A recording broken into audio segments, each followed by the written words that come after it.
नमस्ते दोस्तों। सुप्रसिद्ध एवं लोकप्रिय लेखिका मालती जोशी जी की कथा कथन की श्रृंखला में आज सुनिए उनकी कहानी यातना शिविर। तो शुरू करें कहानी। आजकल बड़ी मुश्किल से तो मेरी आंख लगती है और आधी रात को ये शोर शराबा शुरू हो जाता है। बाप और बेटियां तीनों टीवी को घेर कर बैठ जाते हैं। चुपचाप देखें तब भी कोई बात है, पर टीवी से ज़्यादा शोर तो ये लोग मचाते हैं। ये लड़कियां, इन्हें फुटबॉल का काखा भी नहीं आता और ऐसे चीयर अप करेंगी, ऐसे कमेंट्स करेंगी मानो खेल की विशेषज्ञ हों। आवाज़ से मेरे कान फटने लगते हैं। बेडरूम का दरवाज़ा बंद भी कर लूँ तब भी कोई फ़र्क नहीं पड़ता। जब बर्दाश्त से बाहर हो गया तो मैं बाहर आई और रिमोट उठाकर मैंने टीवी बंद कर दिया। ये क्या कर रही हो? पागल हो गई हो क्या? आज फाइनल है, जानती हो? इन्होंने लगभग मेरे हाथ से रिमोट छीनते हुए कहा। शोर शराबा फिर शुरू हो गया था। ये कोई वक्त है टीवी देखने का? मैंने लगभग चीखते हुए कहा। अब जिस वक्त मैच आएगा तभी तो देखेंगे ना। पूरी दुनिया देख रही है तुम जैसों को छोड़कर। हाँ, मैं तो हूँ ही सिर्फ फ्री, पर कह देती हूँ ये आवाज़ें बंद नहीं हुई तो मेरा दिमाग सचमुच घूम जाएगा। क्यों घूम जाएगा? तनु चीखी। ये तो तुम्हारे लाडले का फेवरेट गेम नहीं है ना? मेरा लाडला? मैं आंखें फाड़े उसे देखती रह गई। गुस्से के मारे मेरा पूरा शरीर थरथराने लगा। मेरा लाडला? तो तुम्हारा कोई नहीं था? था ना, हमारा दुश्मन था, खुद तो मर गया, हमें जीते जी मार गया। तनु प्लीज़, अनुजा ने समझाने की कोशिश की, पर वो तनु थी। एक बार बोलने पर आती है तो रुकते ही थोड़ी है। उसी रौ में कहे जा रही थी।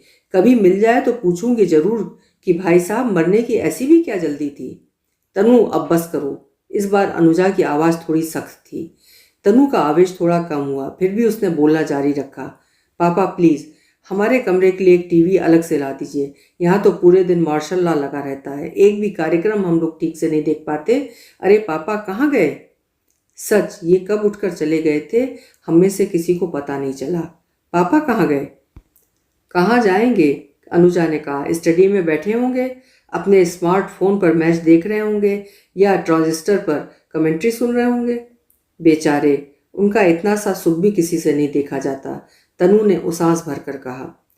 चलिए दीदी रानी, कमरे में चला जाए, अपनी नींद ही पूरी कर लें। और दोनों जैसे मुझे अंगूठा दिखाती हुई कमरे में चली गई। टीवी चीखता रह गया। सुबह माहौल में एक तनाव था जो स्वाभाविक ही था, पर उसकी तरफ ध्यान देने की मुझे फुर्सत नहीं थी। चाय, नाश्ता, टिफ़िन, ये सब मेरी ही जिम्मेदारियां थीं, उन्हें पूरा करना ही था। नाश्ते की टेबल पर एकदम सन्नाटा सा था। एकाएक इन्होंने कहा, बच्चों शाम को 5 बजे तक घर आ जाना। क्यों पापा? दिल्ली से कुछ लोग आ रहे हैं। दरअसल अनु के लिए एक रिश्ता देखा है, वही लोग आ रहे हैं। मतलब दीदी को देखने आ रहे हैं? पापा, ये देखना दिखाना इज सो इरिटेटिंग।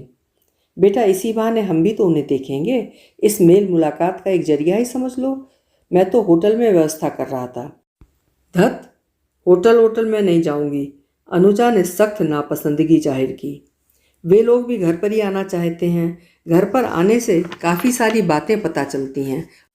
आपका कल्चर, आपका स्टेटस, आपका टेस्ट, सबसे परिचय भी हो जाता है।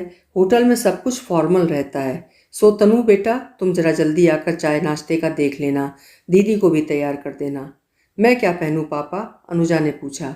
कुछ भी डिसेंट सा पहन लो, वे लोग दिल्ली वाले हैं, मुझे नहीं लगता कपड़ों के मामले में बहुत कंजर्वेटिव होंगे। अच्छा, मैं निकलता हूँ, शाम को जल्दी आने की कोशिश करूँगा। और वे उठ खड़े हुए। मैं प्रतीक्षा ही करती रह गई कि वे मुझे भी शाम के लिए कुछ विशेष हिदायतें देंगे, पर वे तो सब कुछ तनु को सौंप कर रवाना हो गए। गुस्से से फनफना उठी मैं। इससे बड़ा अपमान और क्या हो सकता था? जानती थी ये रात का बदला लिया जा रहा है। मैंने भी बदला लेने की ठान ली। सोच लिया अब किचन की तरफ झांकूंगी भी नहीं। कोई कुछ पूछेगा भी तो टका सा जवाब दे दूंगी। पर पूरी दोपहर बीत गई, मेरे कमरे में कोई नहीं आया। वादे के मुताबिक शाम को ये ऑफिस से जल्दी आ गए। तनु कमरे में ही उन्हें चाय दे गई, मुझसे पूछा तक नहीं। चाय पीकर ये फ्रेश होने चले गए। बाथरूम से लौटकर ये कपड़े बदलने लगे। तब तक मैं सब्र किए रही, पर तैयार होकर जब वे बाहर जाने लगे तो मुझसे नहीं रहा गया। मैंने कसैले स्वर में पूछा, मेरा बाहर आना जरूरी तो नहीं है ना? तुम्हारी मर्जी। नहीं, मुझे एकदम दरकिनार कर दिया गया है ना, इसलिए पूछ रही हूँ। आओगी तो अच्छा लगेगा, नहीं तो कह दूंगा बीमार हैं। आपने सुबह जो तनु से कहा मुझसे नहीं कह सकते थे? जानबूझकर मेरा अपमान करते हैं, यही लड़कियां भी सीख रही हैं। देखो, इस समय मेरा दिमाग मत खराब करो। पहले मेरी बात का जवाब देते जाइए। तुम्हारी बात का जवाब ये है कि अनुजा की शादी में तुम्हें कितनी दिलचस्पी है, इस बात का मुझे पता नहीं है। वो 24 की हो रही है, एमएससी किए उसे 2 साल हो गए हैं, इधर उधर यूं ही टाइम पास जॉब्स कर रही है। पर तुम्हें शायद इन सब बातों का एहसास ही नहीं है। तुमने कभी कहा ही नहीं कि लड़की बड़ी हो रही है, अब उसके लिए लड़का ढूंढना चाहिए। अक्सर तो ये काम माँ ही करती हैं। और वो लड़की मुझसे पूछ रही है कि पापा मैं क्या पहनूं, जबकि ये बात माँ से पूछी जानी चाहिए। आप सबने तो मुझे दूध की मक्खी की तरह निकाल बाहर कर दिया है, क्या कहती और क्या सुनती। तुम खुद ही छिटक कर दूर खड़ी हो गई हो और दूसरों पर दोष मढ़ रही हो। ये घर, ये गृहस्थी, ये लड़कियां और मैं सब जैसे तुम्हारे हैं ही नहीं। तुम बस एक रस्म अदायगी करती जा रही हो। कभी फुर्सत से बैठकर सोचना कि तुम्हारी इस स्थिति के लिए कौन जिम्मेदार है। खैर, ये बहस का मुद्दा फिर कभी। अभी मेरे पास समय नहीं है, तुम आराम करो। मन तो हो रहा था कि सचमुच आराम ही करती रहूं। जब किसी को मेरी ज़रूरत नहीं है तो मुझे ही क्या पड़ी है। पर कई बार घर में काम करने वालों का लिहाज करना पड़ता है। वे हर बात को फौरन जग जाहिर कर देते हैं। हमारी बहनी ने तो अपने 4-5 बंगलों में ये बात फैला दी है कि जवान बेटे की मौत के बाद से 25 नंबर वाली मैडम थोड़ी सी खिसक गई हैं। वे लोग अब मुझे विचित्र नज़रों से देखते हैं। उन नज़रों में सिर्फ सहानुभूति नहीं होती, कौतूहल भी होता है। जब अपने घर में ही इस तरह की उपेक्षा मिल रही है तो बाहर वालों से क्या अपेक्षा की जा सकती है।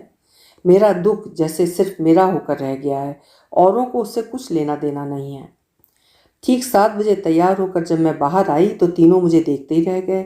मुझे भी लगा कि जोश में आकर मैंने कुछ ज़्यादा ही साज श्रृंगार कर लिया है। मेरे सामने अनु इतनी सौम्य लग रही थी और सुंदर भी। मुझे देखकर तनु ने मुंह बिचका दिया। ये कुछ कहने को हुए, फिर चुप हो गए। आजकल मुझसे कुछ भी कहते हुए डरने लगे हैं। ना चाहते हुए भी मैं एकदम आपा खो बैठती हूँ। एक बार मन किया कि कपड़े बदल लूँ, पर अब समय नहीं था। वे लोग किसी भी समय आ सकते थे और लो, घंटी बज ही गई। जब सब लोग अपना स्थान ग्रहण कर चुके तो परिचय का दौर चला। तनु ने पहले ही ऐलान कर दिया था कि दीदी चाय वाय लेकर नहीं आएंगी, वो काम मैं और गोपाल करेंगे। दीदी ठाठ से आपके साथ बैठेंगी। सो अनुजा हम लोगों के साथ ही बैठी थी, बड़ी सुंदर लग रही थी। बातचीत के प्रारंभिक दौर के बाद मेहमानों को नाश्ते के लिए आमंत्रित किया गया। मैंने देखा कि मेरी मदद के बिना भी तनु ने काफ़ी लंबा चौड़ा इंतजाम कर लिया था। डाइनिंग टेबल डोंगों से खचाखच भर गई थी। जैसे ही पहला डोंगा खुला मेरा तो खून ही जम गया। समोसे! पिछले 4 साल से इस घर में समोसे नहीं बने थे, ना बाहर से आए थे। समझ गई कि तनु की कारस्तानी है, उसने जानबूझकर ये किया है। आज तो इसकी खबर लेनी ही पड़ेगी। लड़की हद से ज़्यादा गुस्ताख होती जा रही है। सॉरी आंटी, तनु ने सफाई देते हुए कहा। मम्मी बीमार है इसलिए नाश्ता बाजार से ही मंगवाना पड़ा। मैंने आज दीदी को किचन में पाँव ही नहीं रखने दिया और मैं तो इस मामले में एकदम कोरी हूँ। सबने एक बार फिर गौर से सजी धजी बीमार मम्मी को देखा। संकोच से मैं गड़ ही गई। मैं राह देखती रह गई कि कब ये लोग जाएं और मैं कब तनु को आड़े हाथों लूँ, पर मौका ही नहीं मिला। वे लोग बड़ी लंबी पारी खेले। फिर माँ बाप तो उठकर चले गए, दोनों बेटों को यहीं छोड़ गए। बच्चों की बातें थीं, ख़त्म ही नहीं हो रही थीं। उन लोगों को थोड़ी स्वतंत्रता देने के लिए ये उठकर स्टडी में चले गए। फिर मेरा वहाँ बैठना अप्रासंगिक लगने लगा। मैं कमरे में चली आई। 5-6 दिन बाद की बात है। उस रात खाने की मेज पर इन्होंने एकाएक कहा, अनु बेटे कॉन्ग्रेचुलेशंस, तुमने दिल्ली फतेह कर ली। मतलब? अनुजा का अगला प्रश्न था। मतलब उनके यहाँ से हाँ आ गई ना पापा? तनु किलक उठी और उसने उठकर दीदी को गले से लगा लिया। हाँ बेटा, उनके यहाँ से हाँ आ गई। अनु, अब तुम अपनी भी राय बता दो ताकि सगाई की तारीख तय की जा सके। दीदी की राय अलग से पूछने की क्या ज़रूरत है पापा, जरा उनका चेहरा तो देखिए। सचमुच अनुजा का चेहरा एकदम सिंदूरी हो रहा था। हाँ, एक बात और, रमाशंकर जी ने कहलवाया है कि अगर ऐतराज़ ना हो तो वे दोनों डोलियाँ एक साथ ले जा सकते हैं। आप भी फ्री, हम भी फ्री। धत, मैं उस बांगड़ू से शादी नहीं करूँगी, तनु चिहुकी। ये बांगड़ू मत कहना।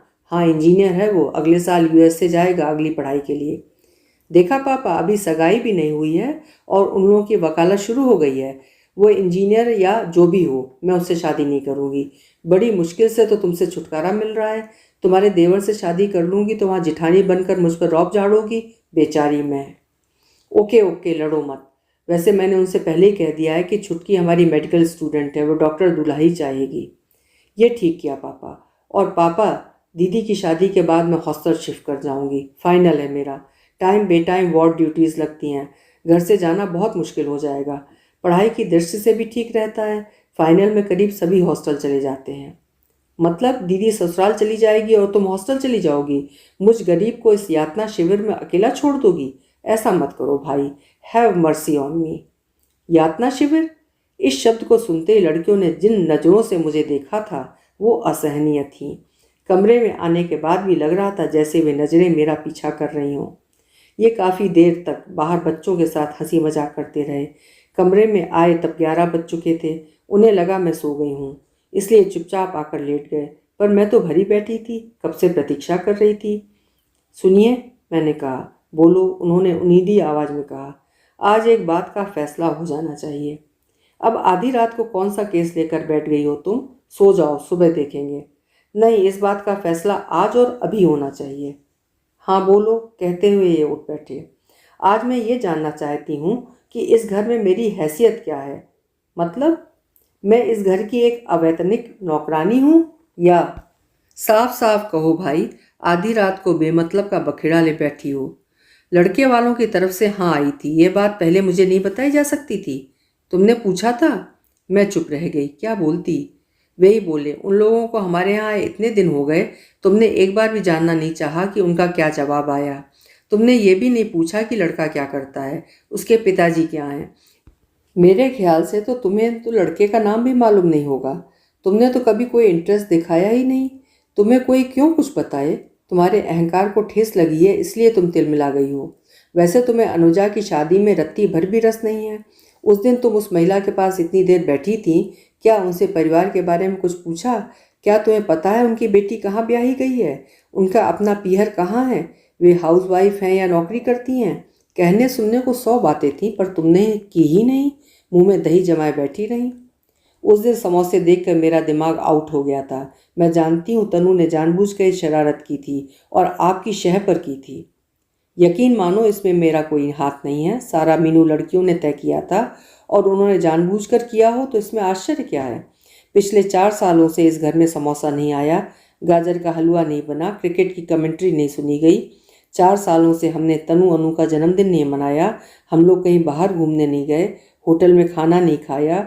4 साल से हमने एक भी शादी अटेंड नहीं की। एक मुसलसल मातम घर पर छाया हुआ है। बच्चे बगावत पर उतर आए तो आश्चर्य क्या है? ये सब झेलने की उम्र है उनकी। आप तो ऐसे कह रहे हैं जैसे ये दुख सिर्फ मेरा है और मैं इसे आप सब पर थोपना चाहती हूँ। सुनीता, मैं मानता हूँ ये हम सबका साझा दुख है। इसे हम सब मिलकर झेलते तो शायद ये हल्का हो जाता, पर तुम तो इसे अपनी जागीर बनाकर बैठी हो। तुमने इसे इतना बड़ा इश्यू बना दिया है कि लोगों को अब तुमसे सहानुभूति नहीं, चिढ़ होने लगी है। मेरे दोस्त घर आने से कतराने लगे हैं। तुम्हारी सहेलियों ने किनारा कर लिया है। रिश्तेदार भी बिना मतलब के इधर भटकते नहीं हैं। औरों की बात जाने दीजिए, क्या आप भी मेरे दुख को नहीं समझते? क्या आपके मन पर खरोंचें नहीं आई हैं? खरोंच? लड़का इतना बड़ा घाव दे गया है कि शायद जिंदगी भर भी नहीं भरेगा, पर फर्क ये है कि मैं उस घाव को भरने का जतन करता हूँ और तुम उसे हरा रखना चाहती हो। मैं उस दुख को सहलाने की अय्याशी नहीं कर सकता, क्योंकि मुझे नौकरी करनी है, 4 लोगों के बीच उठना बैठना है, घर परिवार का ध्यान रखना है, खासकर बच्चियों का मनोबल बनाए रखना है। ये उनकी हंसने खेलने की उम्र है, उन पर यह उदासी की चादर क्यों डाली जाए? सुनीता, हम मरने वाले के साथ मर तो नहीं सकते ना। जिंदगी अगर बाकी है तो जीना ही पड़ता है, तो फिर उसे सलीके से जीने में क्या हर्ज है? कल को ये लड़कियां ससुराल चली जाएंगी तो अपने साथ कुछ अच्छी यादें लेकर जाएं। अभी तनु कह रही थी कि दीदी की शादी के बाद हॉस्टल चली जाएगी। मैं सोचता हूँ यही ठीक रहेगा, यहाँ तो उसका दम घुट जाएगा। और आपके लिए भी तो ये घर एक यातना शिविर है, इसे छोड़ना नहीं चाहेंगे? मैं तो यहाँ रहने के लिए अभिशप्त हूँ। तुमने तो दीन दुनिया छोड़ दी है, पर मैं तो ऐसा नहीं कर सकता ना। और कल को लड़कियाँ पीछे मुड़कर देखना चाहें तो उनकी नज़रों में एक घर तो होना चाहिए ना। पता नहीं क्या हुआ, अचानक मैं फपक कर रो पड़ी। अब क्या हो गया भाई? कहते हुए इन्होंने जैसे ही मेरे कंधे को छुआ, मैं कटे पेड़ सी उनकी गोद में गिर पड़ी। रुलाई के वेग से मेरा पूरा शरीर हिल रहा था और ये मेरी पीठ पर, बालों पर चुपचाप हाथ फेर रहे थे। उनकी ये मौन सांत्वना बड़ी अच्छी लग रही थी। जब जी भर कर रो चुकी तो मैं उठ बैठी। रुंधे गले से मैंने कहा, तो अब अनु भी हमें छोड़कर चली जाएगी? हाँ, और कुछ दिनों बाद तनु भी। यह सृष्टि का नियम है सुनीता। बच्चे किसी के पास नहीं रहते, पंख निकलते ही उड़ जाते हैं। वैसे आज तुम अनु के लिए रोई, बहुत अच्छा लगा।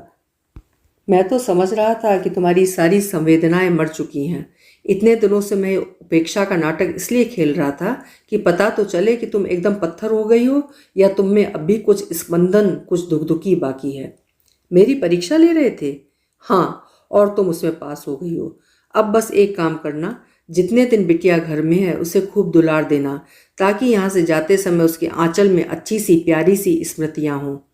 मैंने बच्चों पर बहुत अन्याय किया है ना, क्या पता वे लोग मुझे क्षमा भी कर पाएंगे कि नहीं। एक बार उन्हें अंक में भरकर तो देखो, सारे गिले शिकवे पल भर में ही दूर हो जाएंगे। और उन्होंने मुझे अंक में भर लिया। कितने दिनों बाद मैंने इनके स्पर्श में पहले की सी ऊष्मा महसूस की थी। अभी आप सुन रहे थे मालती जोशी जी द्वारा लिखित कहानी यातना शिविर। आपको कैसी लगी मुझे ज़रूर बताइएगा।